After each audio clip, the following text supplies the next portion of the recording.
De retour sur les écrans en septembre 2013 avec Tip Top et Voyage sans retour, Sami Nasri s'est lancé un nouveau défi, la chanson. La révélation de Taxi vient de mettre sur le marché discographique un album autobiographique de 10 chansons. Dans cet opus, Sami Nasri parle de lui et en particulier des épreuves qu'il a traversées. Un album que sa production qualifie de symbole d'une renaissance et d'une maturité artistique sereine assumée. C'est un Sami Nasri touchant, résolument tourné vers l'avenir, qui a accepté de répondre aux questions de UBiz News, la chaîne Infomusement.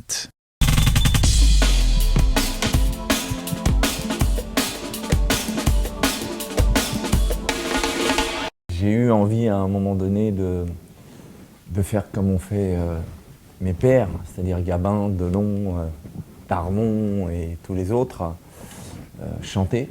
Et une chanson qui m'a beaucoup marqué et qui m'a accompagné sur mes tournages, c'était la chanson de Jean Gabin qui s'appelle « Je sais qu'on ne sait jamais ». Et c'était une sorte de slam lui aussi. Et puis j'ai eu envie de raconter des choses, de dire des choses profondes et avec mon cœur, avec l'âme. Et donc j'ai trouvé que le slam était une bonne manière de s'exprimer. Parce qu'on a l'impression d'être sur un plateau de cinéma, tu peux vraiment t'amuser avec le texte, tu peux jouer avec le texte, tu peux monter, tu peux descendre, tu peux balancer beaucoup de couleurs dans ton texte.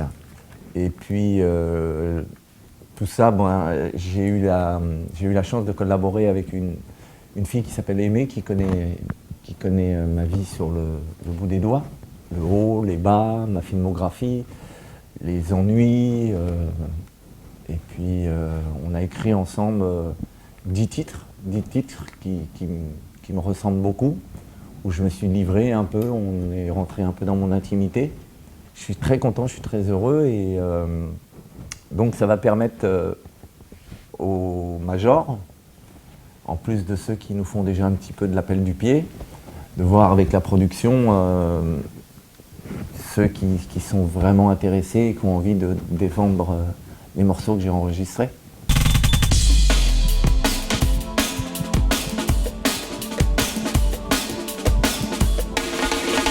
Non, je pense pas que ça soit une thérapie. C'est vrai que j'avais envie de dire des choses, et puis mais c'est pas ça. Non, ça a été une joie, je crois. Pas une thérapie, une joie, un amusement. J'avais l'impression d'être sur un plateau de cinéma, comme dirigé par un réalisateur, sauf que là j'avais des compositeurs de musique, j'avais un producteur, et puis on me laissait partir en impro sur le slam. C'est pour ça que j'ai choisi cette forme de musique. En plus, le son est très hétéroclite, puisqu'on a du hip-hop, du groove, du soul music, de la ballade, et tout ça nous donne un album. Et franchement, sans faire le prétentieux, mon producteur a fait imprimer 500 disques de promo qu'on a distribués à la famille, très peu aux gens qu'on ne connaissait pas, parce qu'on n'avait pas envie de se faire brosser dans le sens du poil en disant c'est top ce que vous avez fait, c'est génial. Non, on l'a donné à la famille. Donc mon producteur l'a donné à sa famille, moi je l'ai donné à ma famille, le producteur du producteur l'a donné à sa famille, et on n'a eu que des retours hyper positifs, sincèrement. Et ça, je suis vachement content, parce que pour un premier album de slam, 10 titres, on a fait un sans faute, je crois. Alors après, c'est le public qui nous connaît pas bien, et ceux qui ont vu mes films qui jugeront, mais nous, en tous les cas, notre famille, nos proches, ont eu quelques critiques, mais minimes.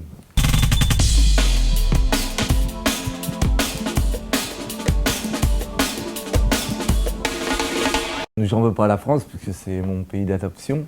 Je suis parisien, je suis né à l'Hôtel Dieu à 16h30, d'une mère française et d'un père algérien. J'en veux pas à la France du tout, ni à un tel. Je suis apolitique de toute façon. Je ne vote pas. Je suis ni pour la droite, ni pour la gauche, ni pour le centre. À part le Front National, ça c'est autre chose, on n'en parle pas. On n'est pas là pour ça. Mais je suis apolitique. Donc j'en veux à personne, j'en veux... Non, j'en veux peut-être à moi-même, par rapport aux dérapages que j'ai pu commettre et qui m'ont écarté de la scène pendant un moment et qui m'ont fait oublier de mon public, de mes fans pendant un certain temps. Mais il a fallu payer, donc j'ai payé. Aujourd'hui, je suis de retour avec un album de slam, un film qui s'appelle Les aventures extraordinaires de Baba Wildy, qui est réalisé par Eric Atlan, dans lequel j'ai le rôle principal. Je joue avec un gros black de 130 kg et un hamster en 3D qui porte avec lui sur son épaule pendant tout le film. Et je leur cours après avec toute une équipe de Russes pendant tout le film. On commence à tourner dans 2 mois. Et puis voilà, d'autres propositions de théâtre, de choses comme ça. Je crois que c'est la seconde chance. La vie m'a donné une seconde chance, sans tenir compte de mes absences, de mes préférences. Juste une autre chance, une autre chance. Alors j'ai envie, je te le dis, je te le crie, oui j'ai envie. J'ai envie de tout recommencer, de repartir du bon pied. Je sais que je ne pourrai jamais effacer le passé. Ce qui est fait, le mal que j'ai fait, j'en suis désolé. Je voudrais pouvoir le gommer, aux oubliettes le jeter. Mais tout ce que je peux espérer, c'est que tu puisses me pardonner. La vie m'a donné une autre chance. Alors quoi que tu penses, promets-moi d'essayer, de me faire confiance et de me donner cette chance. Dans la vie, rien n'est jamais acquis. Je t'en prie, essaye toi aussi. J'ai fait des conneries, on en fait tous. Parfois ça éclabousse, ça mousse et certains floussent, d'autres on la frousse. Un jour ou l'autre la roue tourne, la vie va, le temps passe. Et quand on se retourne c'est trop tard, on est trop loin, on est déjà demain.